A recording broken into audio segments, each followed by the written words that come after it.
is Shea Gilgeous-Alexander too consistent? Let's see if my GOAT is too consistent. I mean, what does that mean?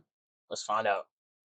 Ladies and gentlemen, let's take a moment to actually realize what's going on in front of our eyes right now. Because what we may be witnessing is one of the greatest individual seasons from a point guard in NBA history. Yep. I Yep. personally never saw this coming. Hell, I didn't even think it was a mistake back in the day when the Clippers decided to trade a literal farm for a guy named Paul. I guess it was before podcasting became a thing, but still. In hindsight, I don't think anyone could have foreseen Shea Gilgeous-Alexander becoming who he is today, because he's basically unethical hoopered his way into top 5 in the league status. That was a joke, by the way, because drawing fouls is definitely a skill, but that's a topic for a later video.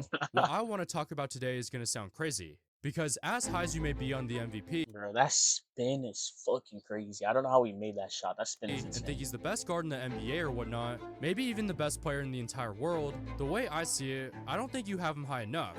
Based on the numbers, the film, Bro, this guy's B-roll footage is so funny. Yo, hold on. This is the channel, bro. Jack Rabbit, check him out. This guy's hilarious. I love his B-roll the footage. accolades, and the aura from my younger Or not his B-roll, his A-roll. Where like this is the B-roll. His A-roll is like him. He just be posing up in random places. audience out there, all the signs point to this guy being an eventual NBA legend. And in my opinion, when it's all said and done, you'll have a seat at the table when we're talking about the greatest point guards of all time. But there is one thing holding him back that is kinda counterintuitive, because the trait that makes him special is also somehow the difference between him being a superstar and him being a legend, and that's his consistency. My whole life is consistent. Everything I do. Okay. I have a feeling I know where this is going. From when I eat to when I sleep. So you're probably thinking, Asian Duke Dennis in the back glazing, bro. I love Jalen Williams, bro. This is an amazing player right here. He was clamping up Jokic, bro. what exactly is this unemployed nobody who lives in his mom's basement even trying to say? Is he saying SGA should change what he eats for breakfast or change the amount of hours he sleeps? Well, it's a little bit more complicated than that, so bear with me. Because in this video, we'll do a deep dive on the MVP's consistency and how it makes him one of the most lethal scorers we've ever seen, but also how Shea Gilgeous-Alexander has a whole extra level he could get to if he goes against what makes him special. Bro, like, hold up. Like, I'm yapping OD, but it's crazy how watching SGA play has really made me move from a in the paint player. Like, if I was gonna play, I usually pull up to the paint. I get layups. I've been practicing like trying to dunk, but watching SGA play has made me practice like getting crazy shots from the mid range. Like playing from the mid range, it just feels so fluid and so fun, bro.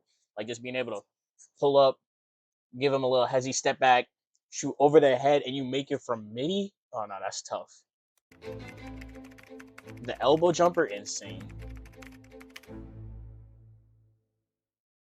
Alright, so we gotta start this video by talking about just how ridiculously consistent Shea Gilgeous-Alexander is. Among the top 5 scorers in the NBA this season, Shea had the lowest standard deviation in points per game, and get this, he also led the league in scoring. That means even though he was putting up the most points, his game-to-game output barely fluctuated. Most of his career, he hadn't been dropping random 50 or 60 point explosions, but he also never really disappeared.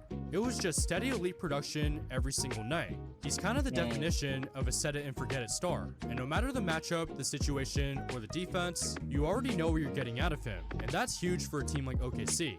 And this isn't some kind of fluke of a couple seasons either. If you look at the most consistent 30 point per game seasons in NBA history, Shea's name pops up multiple times. In fact, 3 of his last few seasons rank at the top. From a basketball standpoint, that kind of consistency is what makes the Thunder feel like a well-oiled machine, and when your best player's stable, it allows everyone else to just do their job. Like, I'll handle mine Okay. I understand the point, but I feel like if you turn SGA into a role player as well, on top of his fucking consistent output, bro, and you set up J Dub to be a superstar, like J Dub can be the one that has elite games. You have insane duo right here, bro. because I know Shea's got his. Compare that to someone like Yeah, you get a casual 34-point game from Shea as expected, and then you get J Dub dropping 40 like from game 6, bro. Like that's the type of shit we like to see, bro. Just a game. Now it was game 5. Game 5. Anthony Edwards, who was incredible this year, but he had the highest scoring deviation among the top scorers. Some nights he dropped 50 and completely swing the game, other nights he might have under 20 and the rest of the team had to scramble to make up for it. That's the difference. The Thunder built around Shea's steadiness, and when your star's floor is that high, it raises the floor for the entire team. You'd much rather your role players be inconsistent than your franchise guy. And check this out, comparing the distribution of individual scoring totals this season between SGA and Edwards, you'll notice that Shai has most of his games in the 30 bin, but Edwards has games all over the spectrum. The graph for Edwards is more spread and lower, where Shai's graph is a bit more condensed in one area, which is honestly way more preferable, to a certain extent. But now that we've seen how consistent Shai is, I actually want to talk about how that consistency might come at a bit of a cost. It's not a flaw necessarily, but more like Shai being so careful and calculated that he might be avoiding volatility maybe a little too much. This past season, he led the NBA in drives per game, and for good reason. Once he gets under the arc, he's basically unguardable. But the question is, could he make his life even easier by embracing more risk?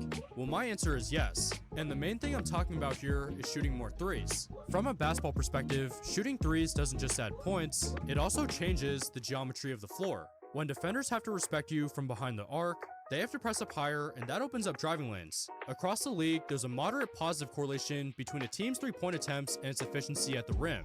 In simple terms, the more a team shoots from outside, the more effective it becomes on the inside. The spacing created by the three-pointer stretches defenses and opens up penetration gaps, making it easier for individual scorers to finish at the rim. Take someone like Jason Tatum. He's not necessarily known as a great finisher, but because he's such a high-volume three-point shooter, defenders have to respect him out there, and that opens up the rest of his game. Obviously, there are a lot of factors that affect finishing, but just from a broad perspective, the pattern holds. The more dangerous you are from deep, the more space you create inside. And it's not like Shai can't shoot threes. He hit 37.5% this season, which is more than respectable, and even though he was already hyper efficient at the rim, that efficiency could go even higher if he started mixing in more outside shots. Now, I get that increasing his three-point volume probably means sacrificing some of those two-point attempts, but let's run a quick thought experiment. Say Shai bumped his three-point attempts from 5.7 to 9 per game, so he adds 3.3 threes and takes away 3.3 twos. Just by making that trade, he'd actually end up averaging more points per game, and that's without factoring the boost he'd see at the rim. So not only could he raise his ceiling, but he might even make scoring even easier on himself. And Shai's lack of variety from beyond the arc can sometimes play into the defense's hands, especially in playoff settings where spacing shrinks and teams game plan more aggressively. Take last year's postseason as an example. Yes, OKC won it all this year, but in 2024, the Thunder posted a 110.9 offensive rating in the playoffs, which would have ranked 28th in the league that year. Despite Shai still getting his numbers, the offense stalled mostly due to poor spacing, and this is where the three could have been really effective. The issue wasn't just his teammates struggling, it was that Shai's own shot profile didn't bend the defense in new ways. Even a bit more unpredictability, even if it leads to a few more misses, would force defenses to adjust and could open up much more than just his own drives. To his credit, he is evolving, and this season he attempted a career high number of threes, but looking at the math, there's still an extra level he could tap into. And that's actually a perfect segue, because I do want to cover one last point in terms of why volatility is important, especially in the playoffs. Because being a well-oiled machine is great and all, but all that goes out the window once the calendar hits April. It's not the best team that wins in the postseason, it's the most dangerous one that comes out on top. Before we go into that, I do want to preface that of the NBA stars and looking at their 90th percentile games, Shai indeed is one of the lower guys in the league, meaning his ceiling is not relatively high. Why does that matter? Because in the playoffs, those high-end outbursts can literally swing a series. Over the past 5 seasons, teams with a player who drops 40 plus in a playoff game win 62% of the time. And it doesn't just stop there. That momentum often carries into the next game, and most of those teams go on to win the series. It makes sense when you think about it schematically. When you have these scoring explosions, it forces the other team to question their entire game plan. Do we trap them? Do we change matchups? Do we send help earlier? He's cooking. He's not lying, bro. He's cooking. He's spinning a lot of facts. It is at least in the benefit of Oklahoma City that Shai is only 26, bro. He's still relatively young. Like, he got a while in the NBA. So if he can improve his game, even to the point where he's 28, bro, OKC could have a dynasty. This guy could get multiple MVPs, even in a row. Like, he already in the Hall of Fame, but he could really cement himself in the conversation for GOAT. Like, I'm not gonna front. Well, not GOAT, but top 5. I shouldn't say GOAT. GOAT is a little OD, but top 5. I'm gonna say that. And once that doubt creeps in, it creates openings everywhere else. That's why playoff basketball isn't just about getting by. It's about breaking the other team, mentally, tactically, and emotionally. And those big-time high volatility games do exactly that. Now, just so you know, I'm not saying Shea needs to start shot chucking to hit 50. What I'm saying is, the way he plays right now, while efficient and incredibly effective, might be limiting the ceiling of this Thunder team in the playoffs. Because even if he doesn't explode, him just having that kind of upside changes everything. And here's the last piece of this, because volatility doesn't just help you win playoff games. It can also save you when everything's falling apart. Think about it. In a 7-game series, you're not going to shoot 40% from 3 every night. There are going to be games where your team gets out executed, or your sets just aren't generating clean shots, and that's where volatile, high ceiling players become lifelines. They can steal a win that you probably shouldn't have gotten, and you need that. Because as great as consistency is, consistency has no answer for chaos. The deeper you go in the playoffs, the less margin of error you have. And the teams that survive are often the ones with a guy who can just go nuclear when the system breaks down. So yes, Shea's floor is incredibly high, but raising that ceiling just a little gives the Thunder a margin for error that could be the difference between one championship and building a dynasty. And here are the numbers to back it up, because otherwise it might just sound like I'm rambling. Just looking at this year's postseason, teams that shoot below their own playoff field goal average only win about 40% of the time. In other words, if your team doesn't show up collectively, you're usually in trouble. But here's where it gets interesting. In those same games, if a player goes off for 40 plus points, the win percentage jumps all the way up to 57.1. So even when the team underperforms, a star level explosion can completely change the outcome. That's the value of volatility. It's the ultimate bailout. When nothing's going the way you want it to go, having a guy who has takeover upside can be what saves your season. So just to be clear, this video isn't meant to slander He just doesn't stop. This aerial footage is immaculate, bro. Shea at all. In fact, it's quite the opposite. I genuinely believe Shea has the potential to be in conversations with the all-time greats. What makes him so fascinating is that his greatest skill, that consistent, efficient playstyle, might also be the thing holding him back from getting to a whole new level of dominance. And I wouldn't be making this video if I didn't think he was capable. If I thought adding more volatility to his game would just tank his efficiency, that'd be one thing, but I don't. I actually think his efficiency is sustainable, and maybe even improvable if you lean into higher variance games. He's already a 30-point scorer, but what if he's really a hidden 35-point scorer who's just dialing it back because he's a nice guy? Based on the numbers, the film, and the dynamics I've laid out, I truly believe Shea has the tools to become that kind of scorer one day. And if he does, and the Thunder start stacking championships, who's to say he can't enter the greatest point guard of all time conversation? Only time will tell.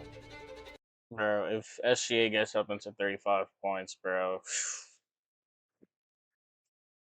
that's an MVP right there. But y'all know how much I love SGA, but regardless. That being said, man, if you're on YouTube, pull up to the Twitch. Y'all, it's the same news every time. Just pull up to the Twitch. But take care, stay blessed, man. I love y'all. God loves y'all. That's gonna be the end of the video.